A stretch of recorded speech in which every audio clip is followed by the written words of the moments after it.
ఆక్రమిత తూర్పు జెరూసలేంలోని పాలస్తీనా శరణార్థుల కోసం ఏర్పాటు చేసిన United nations relief and works agency ప్రధాన కార్యాలయంపై ఇజ్రాయెల్ దళాలు దాడి చేయడాన్ని ఐక్యరాజ్యసమితి ఖండించింది. ఇది అంతర్జాతీయ చట్టాలను ఉల్లంఘించడమేనని మండిపడింది. షేక్ జర్రాలోని UNRWA ప్రాంగణంలోకి ఇజ్రాయెల్ దళాలు, మున్సిపల్ అధికారులు బలవంతంగా ప్రవేశించారు.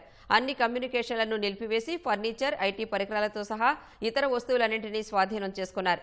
కార్యాలయంపై ఉన్న ఐరాస జెండాను తీసేసి ఇజ్రాయెల్ జెండాను ఉంచారు. 2023 అక్టోబర్ 7న హమాస్ జరిపిన దాడుల్లో UNRWA ఉద్యోగులు పాల్గొన్నారని ఇజ్రాయెల్ ఆరోపిస్తోంది. ఈ క్రమంలో తమ దేశంలో ఆ సంస్థ కార్యకలాపాలను నిలిపివేసింది.